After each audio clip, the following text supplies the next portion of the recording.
Stay tuned to the Ask Dr. Ross podcast. It's created to give you info to succeed at college. Our hosts are highly qualified. Dr. Catherine Ross is a member of the University of Texas System's Academy of Distinguished Teachers. She's also a popular professor of 19th century English literature. Co-host and multimedia editor Nathan Witt provides a student perspective. Ask Dr. Ross is a community service of the University of Texas at Tyler. Hello, I'm Catherine Ross. This is a podcast for families and students, those who are in college, those who are thinking about going to college, and even older adults who might think about going back to university. We're real interested in hearing about your experiences, and we want to try to answer as many of your questions as we can. If you would like to ask Dr. Ross a question, email her at adrquestions@gmail.com. Today, we're going to talk about a kind of painful topic, and that's the topic of finances and how can you pay for college. Dr. Ross, for all the parents, potential students, maybe even current students out there, how do you make that happen in 2023? You're right, it is painful. And when I start looking at the numbers myself, I start to cringe. But what we've figured out is there's lots of ways to pay for college. Obviously, ideally, if you can start saving early on, that's going to help a lot. And we've learned that there are those wonderful education savings accounts that are so useful. The first thing you got to know is how much you're going to end up paying. Yeah. And there's this thing called the net cost calculator. And it'll tell you the cost of attendance for every different university. In fact, I think the government requires it. In fact, I know the government requires it. And what it'll do is it'll tell you not just what the tuition is, but then as much as tuition is usually the housing and the food for youngsters. Yeah. And then you got to add in transportation, books, and things like that. I think that's something that I would want to highlight is that potentially parents and students might not recognize there is more to paying for college than just tuition. And that's what makes the net cost calculator so important, is that sometimes it can be a little deceptive what you see on that initial number. Yeah. And the truth is, you can probably not change the tuition number. You can change the housing and food and travel. It's just an estimate, an average. But that's a place where you can maybe save some money. Now, typically, here's what happens. Once you've applied to a college, the university will send you an admission packet. And here's where you have to start really knowing stuff. You have to have this thing called a FAFSA, and that stands for Free Application for Federal Student Aid. FAFSA. Okay, so remind me, because it's been a little while, does the FAFSA come before or after acceptance? Oh, you have to do it first. Okay. Everybody has to do the FAFSA, and here's the bad news. You have to redo it every year. But once you take that and conclude that in your application materials, the universities can use that to calculate what they can offer you. Yeah. And there will be some sort of a package that they will try to offer you. When do you suggest people have their FAFSA turned in? As soon as you can get it done, send it in with your application. Because the university want to try to get you there, and they want to try to find ways to help you. And the ways they have are grants, scholarships, loans, and work. Those are going to be the 4 ways. And so basically what you'll find out is that the college will say, okay, your family makes this much money. We can help you with this grant, and we'd like you to apply for this scholarship in the College of Music. Or we can help you with this grant. There's no scholarships in your field, but we have some loans here, or we have some college jobs too. Right. Yeah. So although the job thing is something we want to talk about a little bit later, but what you need to know is that there are these things called federal grants, and a grant is just that. You don't have to pay it back, and that's a really good thing to know about. Yeah. They're calculated on the FAFSA, though. So if you haven't done the FAFSA, nobody's going to be able to give you a grant. The scholarships are the ones that we hear about more often. Those are the things that are based upon, like, your special skills. You're a really good trombone player, and our jazz quartet is rocking, and they need you. But there's all sorts of different disciplinary specialties, and what the university will do when they send you their admission packet, they'll say, we'd like you to apply for these scholarships, because they know more about them. Yeah. But the thing you need to also know, and we talked to Catherine Martinez about this, and we've got some interviews from her, there's lots of scholarships out there in the community that are not offered by the university, but Pepsi-Cola offers one in different kinds of places. There's a small scholarship I know about in honor of a friend of mine who recently passed away. Oh. There's groups in the community that can help you find other scholarships. And Yeah. the thing that about it is that eventually you can kind of pull together a pastiche of a lot of different ways of paying. Right. I wanted to add this about the FAFSA. You can't lie on the FAFSA because people do get audited. It's what, 10, 20%? Yep, 10%. 10% get audited, but there is a chance for that. You can't lie on it. Be honest about your needs. But yeah, anyways, do you have any advice on how students can find those more obscure, like the one you're referencing with your late friend? I didn't know this myself until I started doing the research, but there are agencies around in different communities. There's one Okay. in Tyler, and we, in fact, have the information about it that we can give you. Right. And there's actually, believe it or not, there are nonprofits out there managing scholarships. People come and say, I want to give money in honor of my friend, or I want to give money to the next young trombone player or whatever. Yeah. And so there's a community situation like that. So maybe we can say that we will link to those resources in the Yes, bio below of absolutely. the episode. Great. Also, you do have to remember about scholarships, and also with grants. You have to maintain a certain GPA. There are expectations. Yep. Yeah. Not free money. You got to go to class. Yeah. You got to show up, and you have to stay on track. And that's why this advising business, which we'll be talking about in another episode, is really important. So you know what it is you need to be doing. Yeah. And it can go deeper than that too, because, for example, if you are the next prodigy trombone player, to run with that, and that's what your scholarship is for, there will probably be some expectations that you're in rehearsals this many hours, that you're competing in these kind of competitions. But also, the thing that's neat about it is that scholarship will be a part of that trombone player's resume. When they go out there to do their professional career, they have things like that also to Yeah. include in their resume. Now, the loans is an area that's a little tricky. Sure. And the good news about grants is that you don't have to pay them back. I think the largest one you can get, by the way, from a grant is the Pell Grant. And it can get you to as almost, I think, $6,800. The Pell Grant is a federal grant, and it's based upon need. It's a really good boon to those folks, especially ones maybe who are coming from lower income families. Of course. There's state grants, and the highest grant that you can get from the state of Texas is a $6,500 grant.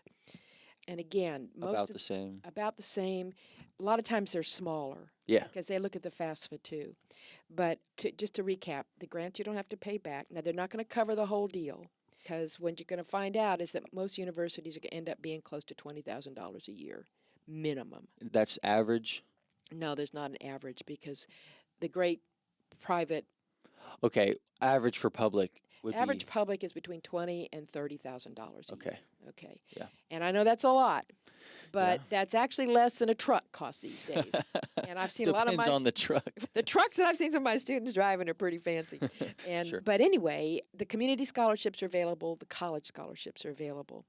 And so you have to be clever to start stitching things together here. Yeah. Now, the loans are also available, and there are three kinds of loans. The bad news is you're going to owe some money. Yeah. The good news is that by taking out a loan, you actually get a credit history. And Yeah. that is something I hadn't thought about until recently, but that's actually a good thing. Yeah. I can see that. Now, the three kinds of loans, there's one called subsidized. And So what does subsidized mean? subsidized means the state or the government, or the federal government, will help support it. Okay. And you got to get into the real special details on that with the university to understand that. But what you do need to know is that there's a third kind, which is a loan to the parents. And I don't know how to advise people on taking out loans except to say, don't take it if you don't have to have it. Yeah. I've had students and friends, even graduate friends adult friends who realized later on it seemed like free money at the time. And they ended up not really needing it as badly as they thought, but they did get themselves in debt. And the famous line is, live like a student when you're in college, so you don't have to live like a student later on to pay it off. So, Be frugal. yeah, be frugal. I'm curious as well, because I'm really not very familiar with the loans. Do you know if the interest rate is the same on all three of those that were mentioned? No, it's not. Okay. And it's better for the students. Okay. So for the two student ones, that percentage is better. Yeah. Uh-huh. Okay. But it's my understanding that interest rates change all the time. Yeah. So we might not want to So, say numbers. Yeah, But I don't want to say numbers, but what you want to be aware of is, okay, so I may be able to get a grant. I got to do a FAFSA. then look for a combination of grants, state and federal, scholarships either from the college or from outside, maybe a loan, and the last thing is work. Yeah. And now a lot of my students work. You work, don't you? I work 3 jobs. 3 jobs. Yeah. And how does that work with your studies? It is quite the balancing act. I know. Yeah, my family uses the metaphor of spinning plates. I don't know if you've ever seen that Yes, I have. that yeah. circus act. Is you kind of just once one plate starts to get a little unstable, you switch over to that one and spin it a little bit. And Yeah. to me, that's part of what you learn in college, because in the real world, once you have a family and a career and still a social life and all those kind of things, relationships, you will be juggling as many things as you are now. And so I think, to me at least, I justify it by just saying that's one of the skills of life you have to learn. That's a really enlightened way of going about it. I've heard a lot of other people complain bitterly Well, about it. yeah. I worked too when I was in college. I made the choice. My parents, I was offered admission to several different universities, and the most expensive one was the one I wanted to go to. And my course. parents said, well, you can go there, but you're going to have to work. And I did. I worked the whole time. And honestly, I think because I worked, I felt a little bit more invested. I had a friend who actually was funny. We sat next to each other in high school. Her name was one letter above mine in the daily homeroom, and she went to the same college, and she got a big grant. She never had to work, and she barely graduated. And I Sure. was there working and spinning those plates. Yeah. And I'm sure there are many other reasons behind that, but there's good reason to work. Now, the other thing, though, I'll say as a teacher is that when you work too many hours and you get too tired, Oh, yeah. you can't do your schoolwork very Yeah. well. I mean, I feel like that's 2 sides of the coin of you're more invested because you're fighting to be there, but at the same time, you're fighting to be there. And Which I can is see one of that. the reasons why I always try really hard to make it clear to my students how relevant everything we do in the classroom is. Yeah. I'm always trying to talk to them about how this is real world stuff. Even though we're Oh, reading yeah. Frankenstein and you're never going to run into a horrible looking monster like that, you are going to run into dilemmas like those that are presented in the novel. Yeah. Metaphors that will mimic Yeah. that situation. Yeah. And so that, and the other thing that's kind of interesting too is that while you're out there in the real world spinning plates, you're also able to go into the disciplines that you hope to make your life work. Yeah. And I think that somehow those two things, one that's maybe fairly specialized and fairly focused while you're out there doing all the crazy stuff, it oftentimes has a really positive effect. When we were talking about financial aid with the financial aid officers at Austin and here, we basically figured out there's sort of 4 things you need to be aware of. Okay. And the first one is how to find out what your college will actually cost and who to talk to about it. Yeah.